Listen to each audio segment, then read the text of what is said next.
Okay, so this afternoon we're going to take a look at this cutter bar. It's out of a front mount flail mower for a track loader and track skid steer. And it's the flail, it's the bar that the flails ride on. And this is a newish piece, not a lot of hours of use, and suddenly came into a problem according to my customer Ken, and this belongs to one of his customers.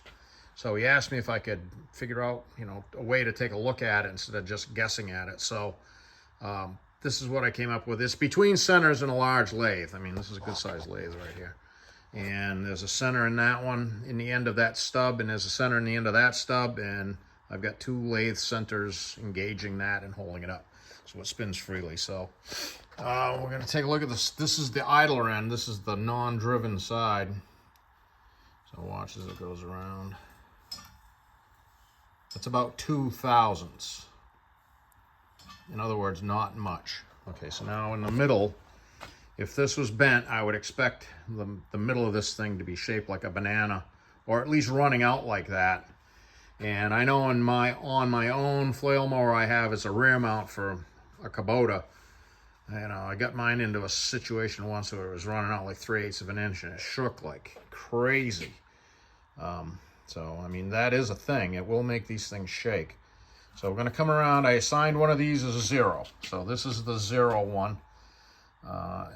Offhand, I just started with the one that was the lowest. So there's 0 right there, and this is my setup. There's an indicator sitting on the big V blocks that are sitting on the lathe, which is, precision piece. So that's 0. We're going to spin around to the next flute. That's plus 25. We'll discuss these flutes. And that is plus about 40. Yeah, it's about 45-ish. So I've already done this and marked all this. So we'll discuss these flutes. All these flutes are is the details that holds the flails. There's a pin comes through here, and all the flail blades go in here, and the pin comes through and holds them on, and the flails come up and go like that, and they do the cutting. This is not a precision piece. This is just press braked up. So I would expect some variation regardless. These being different than each other doesn't surprise me one bit. So then what is the tube doing? And it's difficult to indicate because there's 3 flutes. You can't go 180 degrees opposite to each other. So this is what I came up with. In the same position, this is in the middle. And the reason I have the indicator located where it is I want it to be in the middle, obviously. But the way they have these cutouts made, they overlap. So when the flails are cutting, that the flails, the mowing action happens to the whole swath that they're mowing, and it doesn't leave a stripe of unmowed grass or brush.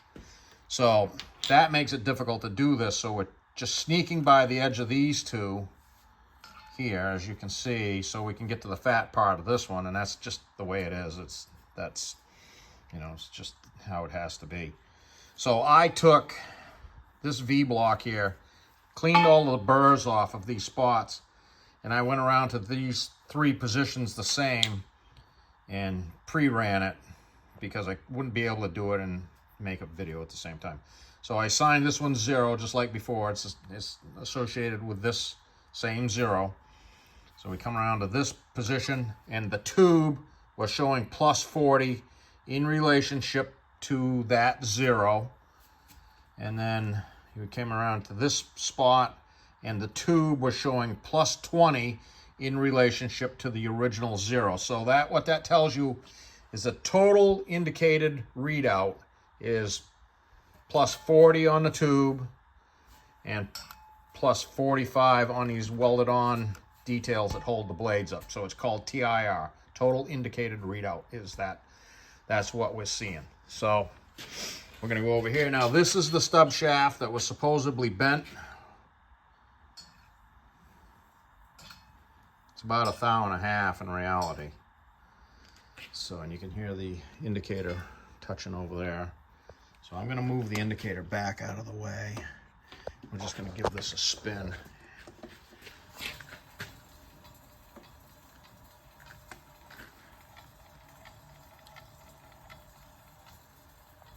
I suspected that this was going to be shaped like a jump rope or a banana when I had it between centers and the lathe, and it's really not.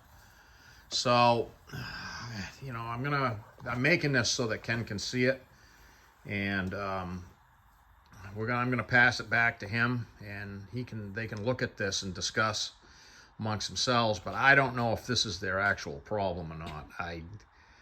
I don't know for sure what to say. It's a difficult thing to straighten, but if this had a hook in it that went unseen, these stub shafts would be going like this. Conversely, if the stub shaft was bent, the wag in it would show up doing what I'm doing because you got it caught between centers. That stub shaft would be wagging like that when it was spinning around, and it would make this tube run out like crazy. You know, if this had I don't know, a quarter of an inch bend in it, it was like that. That tube would probably be running out, you know, a dramatic amount in the middle. Not sure what to say, but I don't see it being dramatically bad.